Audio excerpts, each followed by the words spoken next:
भारतामध्ये सर्व शक्तिमान कोण आहे असा जर प्रश्न मी तुम्हाला विचारला तर तुम्ही याचं उत्तर काय द्याल? या देशाचे पंतप्रधान सर्व शक्तिमान आहेत? या देशाचे राष्ट्रपती सर्व शक्तिमान आहेत? या देशाचे मुख्यमंत्री शक्तिमान आहेत का या देशाचा एखादा IAS अधिकारी सर्व शक्तिमान आहे? नेमकं कोण सर्व शक्तिमान आहे या प्रश्नाचं उत्तर तुम्हाला शोधावं लागणार आहे. जर तुम्ही तुकाराम मुंढे यांच्या कृतीकडे बघितलं तर तुम्हाला सध्या असं दिसेल की तुकाराम मुंढे हे सर्व शक्तिमान आहेत. पण तुकाराम मुंढेंनी ज्यांनी काम करायला सुरुवात केलेली आहे, हे तुकाराम मुंढे ज्या संविधानाला धरून काम करत आहेत त्या संविधानातल्या फक्त एकाच कलमाचा आतापर्यंत वापर त्यांनी केलेला आहे. आणखीन तर भारतीय संविधान पूर्णपणे अंमलबजावणी व्हायचं राहिलेलं आहे. आणि म्हणून या देशामध्ये जर सर्व शक्तिमान कोण असेल तर ते आहे भारताचं संविधान. जी व्यक्ती या संविधानाला धरून काम करेल ती व्यक्तीच या देशामध्ये सर्व शक्तिमान आहे, हे लक्षात घ्या.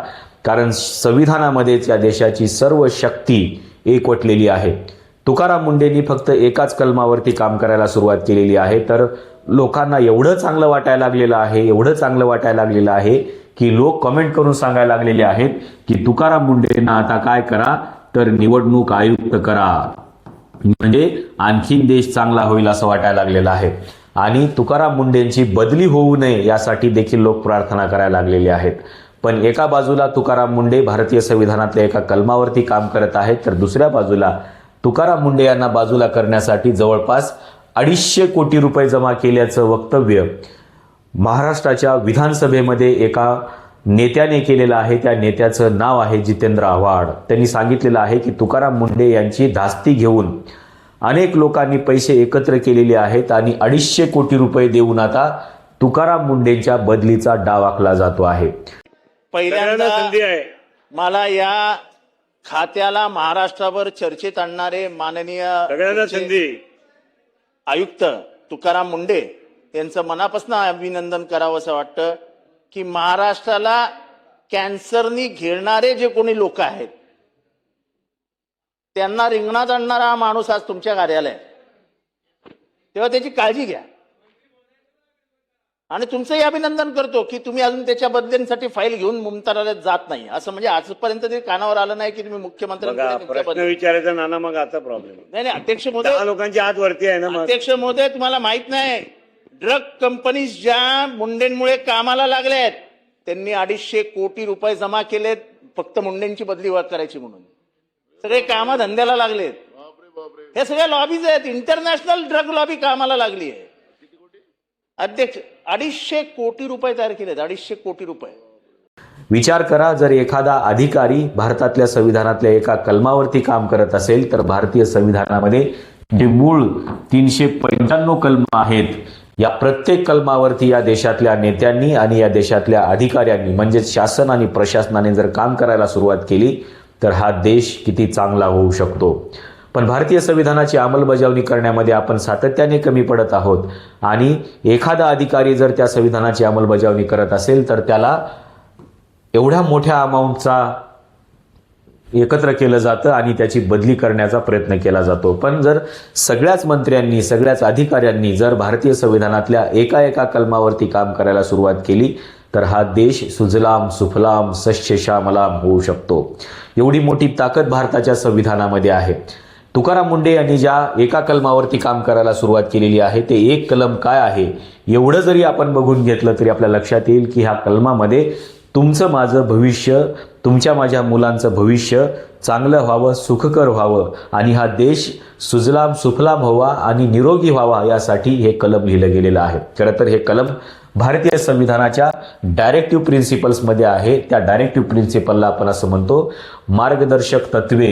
आता ही जी मार्गदर्शक तत्वे आहेत ही मार्गदर्शक तत्वे जर तुम्ही काढून बघितली तर असं म्हटलं गेलंय की जर मार्गदर्शक तत्वांची अंमलबजावणी या देशामध्ये झाली तर भारत हा पृथ्वीवरचा स्वर्ग होऊ शकतो. म्हणजे एवढी चांगली मार्गदर्शक तत्वे आपल्या भारताच्या संविधानामध्ये आहेत. जर प्रत्येक राज्याने हे मार्गदर्शक तत्वे जर अंमलात आणली तर या देशामध्ये कशाचीही कमतरता होणार नाही. आणि जर या देशामध्ये फक्त भारतीय संविधानातलं कलम 47 हे जरी अंमलात आणलं, एवढं जरी अंमलात आणलं तरी आपल्याला कशाचीच कमतरता इथे भासणार नाही. भारतीय संविधानाच्या आर्टिकल 47 मध्ये काय म्हटलेलं आहे जर देशाचं आरोग्य चांगलं ठेवायचं असेल तर काय करायला पाहिजे याचा घटनात्मक कर्तव्याचा कार्यक्रम या भारतीय संविधानाच्या आर्टिकल 47 मध्ये दिलेला आहे. आता याच्यामध्ये काय सांगितलेलं आहे तर देशाचं जे आरोग्य व पोषण आहे हे सुधारण्यासाठी भारताच्या या संविधानामध्ये काय म्हटलेलं आहे की नागरिकांचे राहणीमान व पोषणमान सुधारणं आणि सार्वजनिक आरोग्य बळकट करणे हे राज्य शासनाचे प्राथमिक घटनात्मक कर्तव्य आहे असं म्हटलेलं आहे. आपण मूलभूत अधिकारावरती चर्चा करतो पण आपण कर्तव्यावरती चर्चा करत नाही. कोणतेही अधिकारी असतील किंवा मंत्री असतील हे त्यांचे अधिकार मात्र पूर्णपणे वापरतात, त्यांची पॉवर आहे असं ते सांगतात, पण भारताच्या राज्यघटनेने जे कर्तव्य त्यांना दिलेलं आहे त्याचं पालन मात्र ते करत नाहीत. पण हे घटनेमधलं हे कलम काय सांगते की नागरिकांचं राहणीमान पोषणमान सुधारण्यासाठी किंवा नागरिकांचं सार्वजनिक आरोग्य बळकट करणं हे काय आहे तर शासनाचं म्हणजे शासन आणि प्रशासन जेवढे काही भाग आपण म्हणतो त्या प्रत्येकाचं हे घटनात्मक कर्तव्य आहे. एवढं जरी पार पाडलं तरी आपल्या देशामधल्या आरोग्याचा प्रश्न संपुष्टात येऊ शकतो. पण आरोग्याचे प्रश्न निर्माण व्हावेत अशा प्रकारचं काम सातत्याने करताना आपल्याला पाहायला मिळतं. दुसरी महत्त्वाची गोष्ट म्हणजे ज्या चित्रपटामधून आपण बघतो की उडता पंजाब असेल किंवा अनेक चित्रपट आहेत ज्याच्यामध्ये ड्रग्सचा कारभार दाखवलेला आहे तर ते देखील रोखणं हे एकट्या आर्टिकल 47चं काम आहे. अंमली पदार्थावर निर्बंध आणणं हे देखील एक महत्त्वाचं कर्तव्य हे शासनाचं आहे. पण आपल्याला माहिती आहे की इथे 500 किलो ड्रग्ज सापडतात, त्याच्यावर कुठलीही कार्यवाही होत नाही. त्याच्यामुळं एखादा अधिकारी जर एवढं कर्तव्यनिष्ठेने काम करू लागला तर हे सगळं आपल्याला संपुष्टात आणता येऊ शकतं आणि या देशाचं आरोग्य सुधारता येऊ शकतं. एवढी मोठी ताकद याच्यामध्ये आहे. या अंमली पदार्थाच्या देवाणघेवाणवरती आणि या पदार्थाच्या सेवनावर बंदी घालण्याचे आदेश हे कलम देतं आणि याचाच वापर तुकाराम मुंडेंनी केलेला आहे. आणि म्हणून जितेंद्र आव्हाड जे विधानसभेमध्ये बोलत होते ते म्हणत होते की या देशातल्या ड्रग्ज कारभार करणाऱ्या लोकांनी तुकाराम मुंडेंच्या बदलीसाठी 250 कोटी रुपये एकत्र केलेले आहेत. म्हणजे एका कलमाची ही ताकद आहे.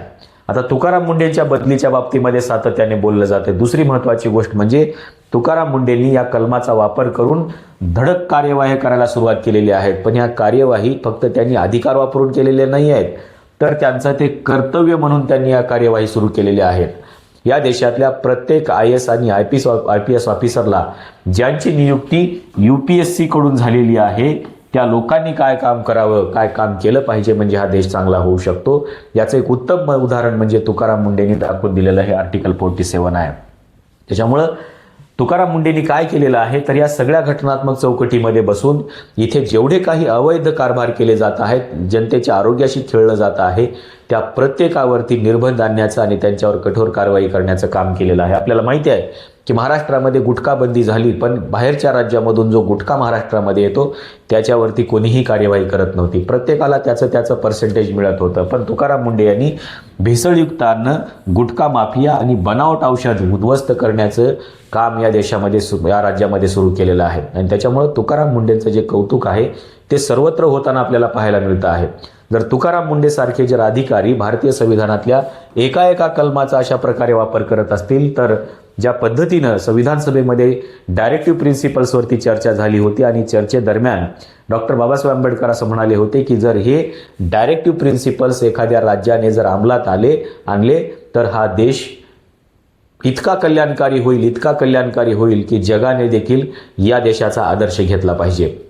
आणि या सगळ्याच डायरेक्टिव्ह प्रिन्सिपल्सचा ज्यावेळेस आपण विचार करतो त्यावेळेस हे सगळे प्रिन्सिपल्स जर अशा अधिकाऱ्यांनी या देशामध्ये राबवायला सुरुवात केली तर इथल्या नेत्यांचे देखील धाबे जाणून जातील आणि हा देश आपल्याला माहिती आहे की स्वर्गात कुठेही जायची गरज नाही, इथेच स्वर्ग तयार होईल. एवढी मोठी ताकद या डायरेक्टिव्ह प्रिन्सिपल्समध्ये आहे. त्याच्यामुळं संपूर्ण राज्यघटनेची अंमलबजावणी केल्यावर तर काय होईल हा विचार वेगळा आहे.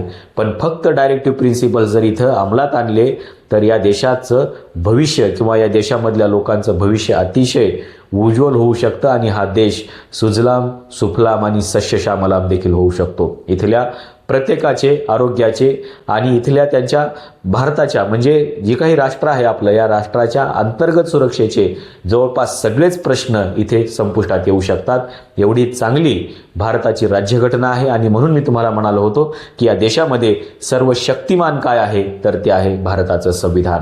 तुम्हाला नेमकं काय वाटतं? जर भारताचं संविधान या देशामध्ये पूर्णपणे राबवलं गेलं तर नेमके काय बदल होऊ शकतात? तुम्हाला नेमके कोणते बदल अपेक्षित आहेत ते सांगायला विसरू नका.